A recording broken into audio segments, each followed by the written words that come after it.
जय भारत प्यारे बच्चों। हम पाठ पढ़ रहे हैं वे दिन भी क्या दिन थे। एक विज्ञान कथा है ये। हम पहले ही इस पर चर्चा कर चुके हैं। अध्ययन की दृष्टि से हमने इस पाठ को 2 भागों में विभाजित किया है। इसके प्रथम भाग का अध्ययन हम पहले ही कर चुके हैं और उससे संबंधित वीडियो बनाकर आपको प्रेषित कर चुके हैं, आपके पास भेज चुके हैं, आप उसे देख भी चुके हैं।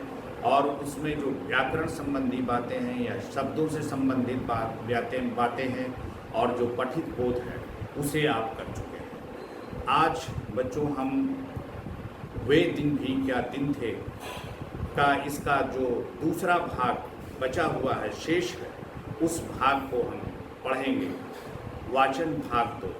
तो आइए बच्चों हम लोग देखते हैं किस प्रकार से हम यह कहानी आगे बढ़ती है और इसमें आप शब्दों के उच्चारण पर विशेष ध्यान रखेंगे। इसके लिए आप जहाँ जहाँ से मैं पढ़ता हुआ जाऊँगा आप अपने मन में उसको दोहराते रहेंगे और पेंसिल से या अपनी उंगली को उन शब्दों के साथ चलेंगे। तो आइए हम लोग शुरू करते हैं वाचन भाग 2। रोहित मुस्कुराते हुए उसकी बातें सुन रहा था। अरे बुद्धू, जैसे स्कूल का वर्णन इस पुस्तक में है वह इससे भिन्न होता था। इसमें तो उन स्कूलों के बारे में लिखा है जो सदियों पहले होते थे। उम्मी के मन में कुछ उत्सुकता जगी, बोली, फिर भी उनके यहाँ मशीन के बने अध्यापक तो होते ही होंगे। कुम्मी को याद आया कि एक बार जब उससे भूगोल में रोज वही गलतियां होने लगी थी तो उसकी माँ ने मोहल्ले के अध्यक्ष को बताया था। तब एक आदमी आया था और उसने उस मशीन के पुर्जे अलग कर दिए थे।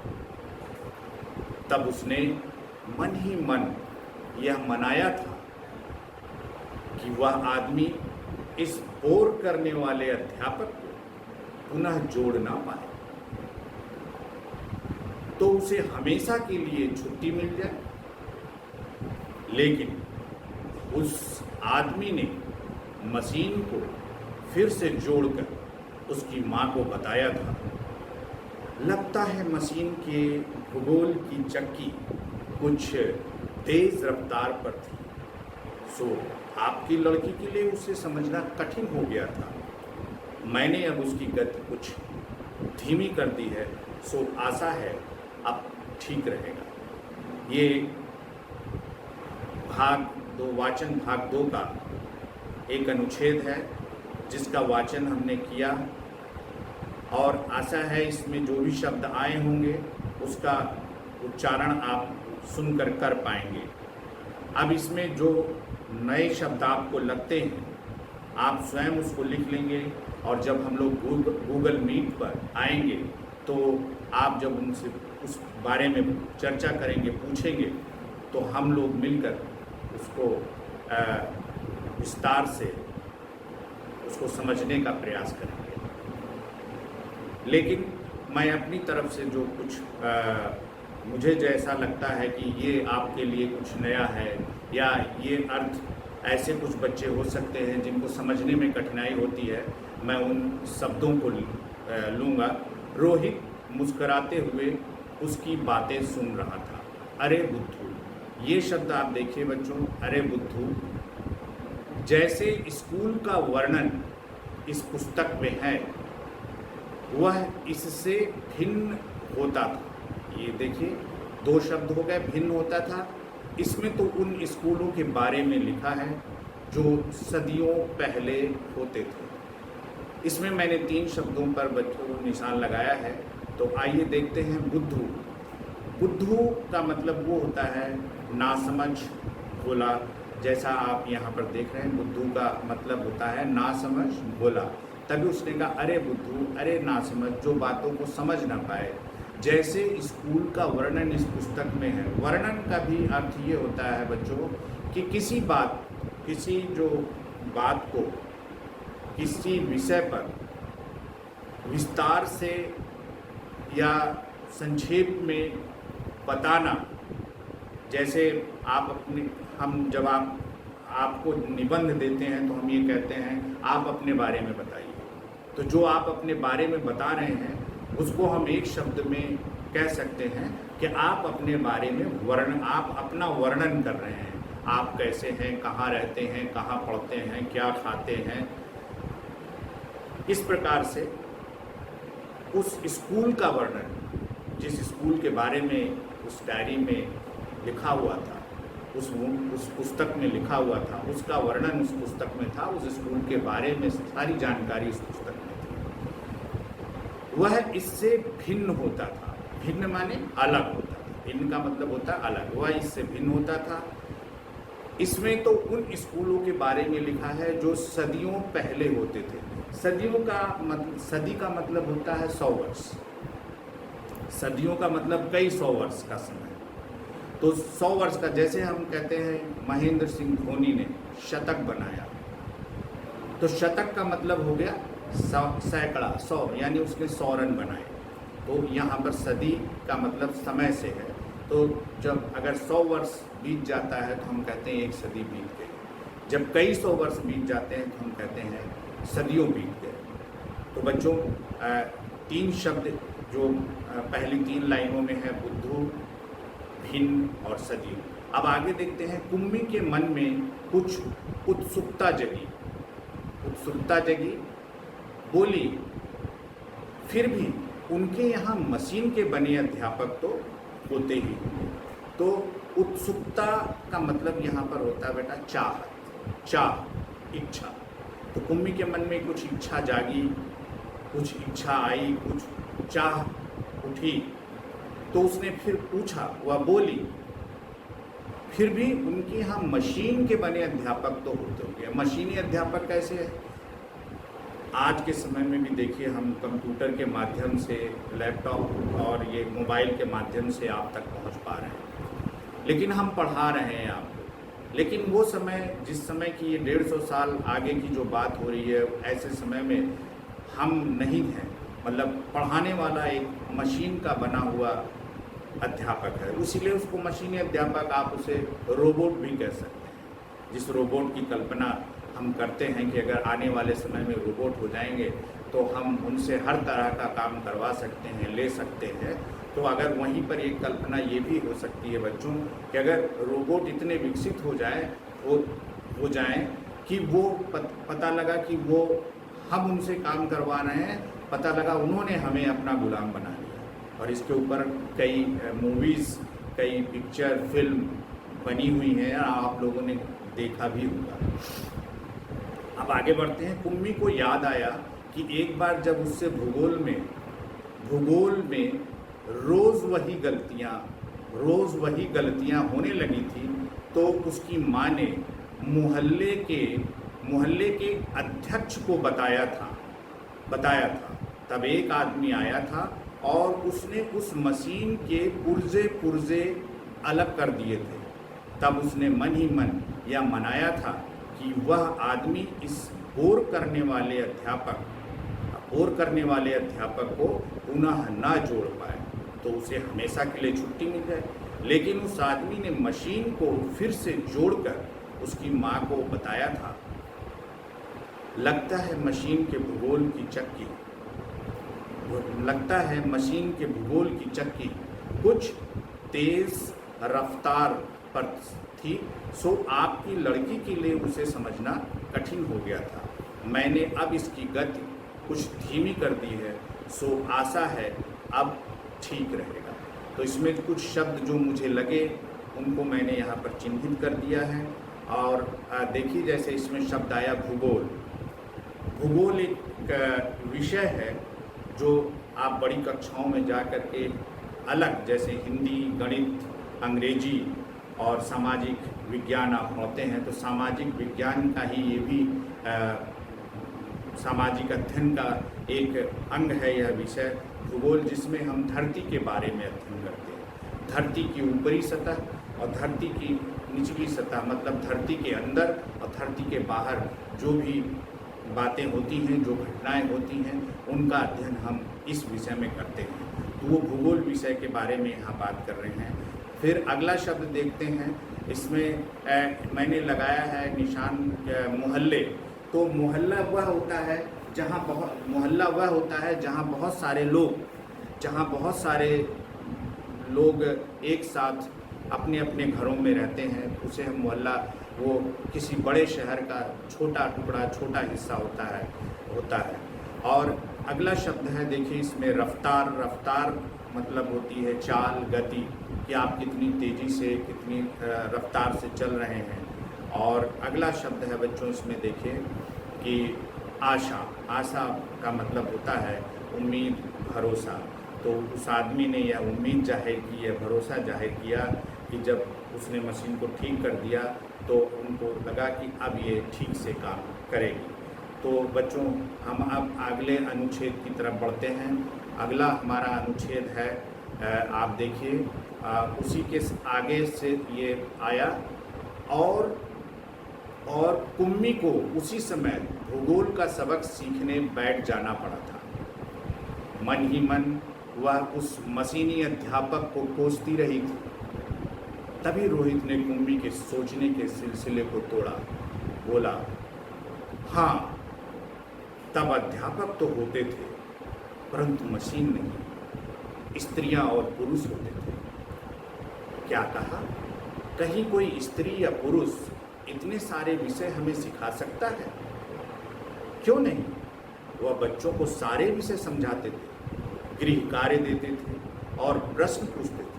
अध्यापक बच्चों के घर नहीं जाते थे, बल्कि बच्चे एक विशेष भवन में जाते थे जिसे स्कूल कहते थे, जैसे हमारा और आपका स्कूल है। कुम्मी का अगला प्रश्न था, तो क्या सब बच्चे एक समय में एक जैसी ही चीज़ें सीखते थे? हाँ, एक आयु के बच्चे एक साथ बैठते थे। लेकिन माँ कहती है कि मशीनी अध्यापक हर बच्चे की समझ के अनुसार पढ़ाता है। फिर पुराने ज़माने में यह कैसे संभव होता था? तब वे लोग इस प्रकार नहीं करते थे।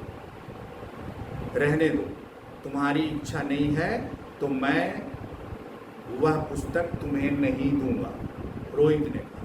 कुम्मी झट बोली, नहीं, मैं इसे पढ़ना चाहूँगी कि तब स्कूल कैसे होते थे, कितनी अजीब अजीब बातें जानने को मिलेंगी। तो बच्चों देखते हैं हमारा इसमें शब्द है सबक। भूगोल का सबक सीखने बैठ जाना पड़ता था। कुम्मी को उसी समय भूगोल का सबक मतलब भूगोल का पाठ या भूगोल की शिक्षा लेने के लिए, पढ़ने के लिए बैठ जाना पड़ता था जब वो बोलते थे। फिर उसके आगे अगला है कोसती। कोसती माने होता है निंदा करना। वो ये कोसती रहती थी कि अब फिर वही मशीनी अध्यापक आ गया, फिर उसी से पढ़ना पड़ेगा। उसको बोरियत होने लग गई थी उस मशीनी अध्यापक से, इसीलिए वो उसको बार बार कोसती थी, उसकी निंदा करती थी। फिर अगला शब्द है, देखिए बच्चों इसमें सिलसिले। सिलसिले का मतलब होता है क्रम, एक के बाद एक, एक के बाद एक।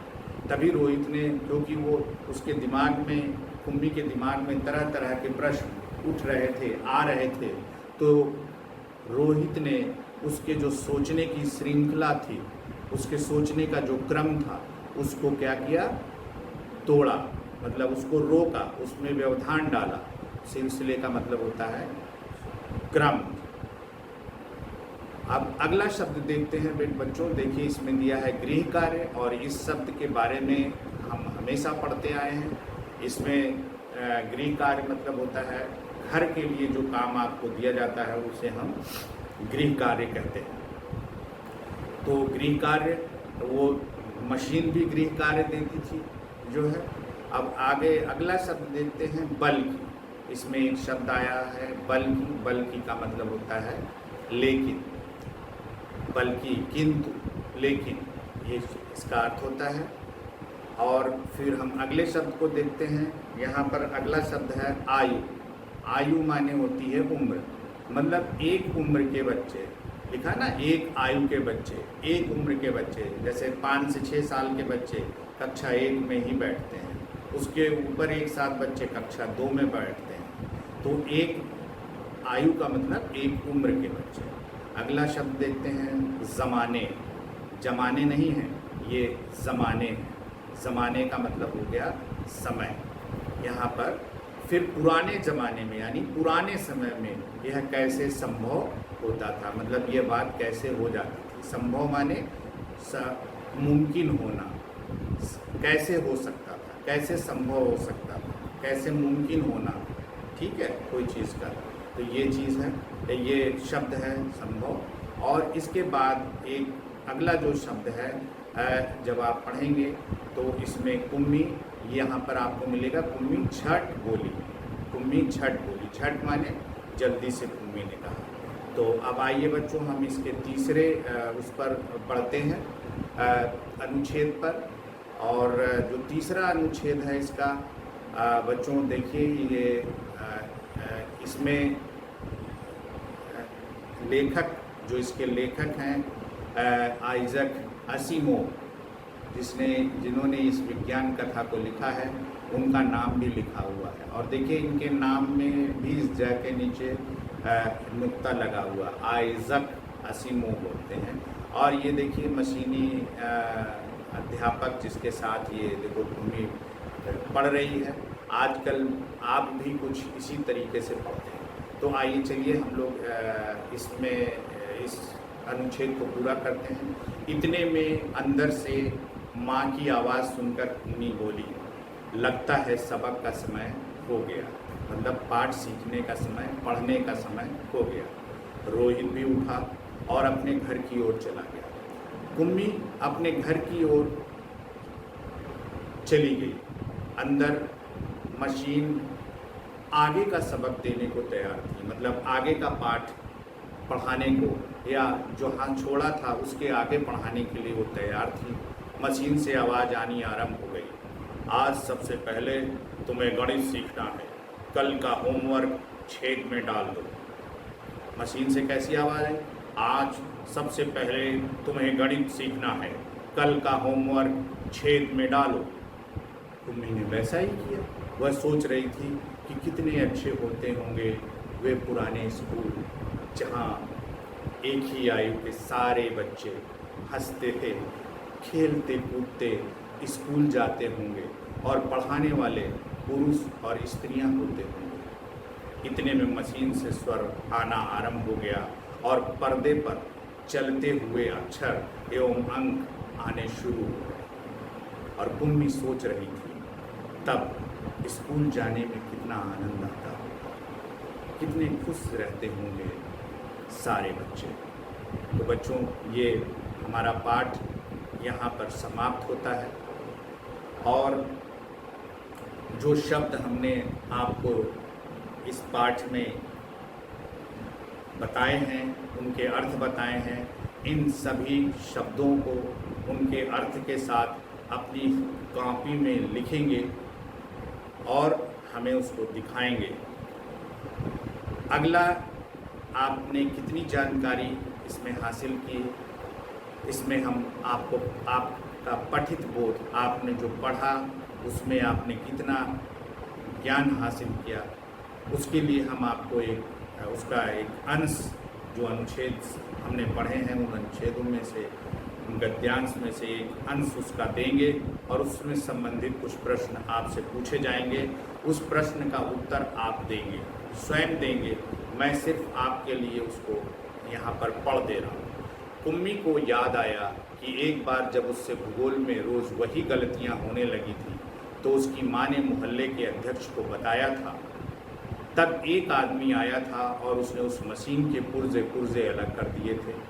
तब उसने मन ही मन यह मनाया था कि वह आदमी इस घोर करने वाले अध्यापक को पुनः जोड़ ना पाए तो उसे हमेशा के लिए छुट्टी मिल जाए। लेकिन उस आदमी ने मशीन को फिर से जोड़कर उसकी माँ को बताया था। लगता है मशीन के भूगोल की चक्की कुछ तेज रफ्तार पर थी, सो आपकी लड़की के लिए उसे समझना कठिन हो गया था। मैंने अब उसकी गति कुछ धीमी कर दी है, सो आशा है अब ठीक रहेगा। ये गद्यांश है बच्चों, जो आपने पीछे पढ़ा उसी में से उसी का एक छोटा सा हिस्सा है और इससे संबंधित प्रश्न है। देखिए पहला प्रश्न है, कुम्मी के भूगोल में रोज़ वही गलतियां करने की बात किसे बताई थी? कुम्मी के भूगोल में रोज़ वही गलतियां करने की बात किसे बताई थी? तो ये इसका उत्तर आपको लिखना है। फिर कुम्मी के घर जो आदमी आया था उसने मशीन के पुर्जों को क्या कर दिया था? ये दूसरा प्रश्न है। तीसरा प्रश्न है, जब उस आदमी ने मशीन के पुर्जों को अलग कर दिया था तो कुम्मी उस समय मन ही मन क्या मना रही थी? आगे देखते हैं बच्चों, कुम्मी भूगोल में रोज़ वही गलतियां क्यों कर रही थी? फिर इसका पांचवा प्रश्न है, आदमी ने किसकी गति को कुछ धीमा कर दिया था? ये 5 प्रश्न जो आपको दिए गए हैं और इस अनुच्छेद में, इस गद्यांश में व्याकरण संबंधी कुछ प्रश्न भी पूछा गया है। आपको उत्तर वहीं से लिखना है, उसी गद्यांश में से लिखना है, आपको कहीं बाहर से उत्तर नहीं लिखना है। निराशा का विलोम शब्द लिखो, तो निराशा का विलोम शब्द आपको उसी गद्यांश में से खोजना है, उसी गद्यांश में मिलेगा। उसी प्रकार 7वां प्रश्न है, अध्यापिका का पुल्लिंग लिखो। अध्यापिका का पुल्लिंग लिखो, तो ये भी आपको उसी गद्यांश में से ही लिखना है, कहीं जो भी है उस गद्यांश में से ही लिखना है। फिर इसके बाद है, छुट्टियां का एक वचन लिखो। छुट्टियां जो शब्द है इसका एक वचन लिखना है। फिर इसके साथ ही चाल का अर्थ लिखो। जब हमारा था आपको बता रहे थे तो ये शब्द हमने आपको बताया था और ये किसका अर्थ है ये भी आपको बताया था, तो आप इसको लिखेंगे। फिर इसके बाद है ये 10वां प्रश्न, सो आशा है अब ठीक रहेगा। सो आशा है अब ठीक रहेगा, ये एक वाक्य है। आपको बताना है ये वाक्य किस काल में है, किस काल में आएगा, वर्तमान काल में आएगा, भूतकाल में आएगा या भविष्य काल में। ये किस काल का वाक्य है, आपको वो काल लिखना है कि यह वाक्य वर्तमान काल को बताता है, कि यह वाक्य भविष्य काल को बताता है, या यह वाक्य भूतकाल को बताता है। तो आपको इसमें ये बताना है। इसी के साथ ही बच्चों आपका पाठ का वाचन समाप्त होता है। जय भारत।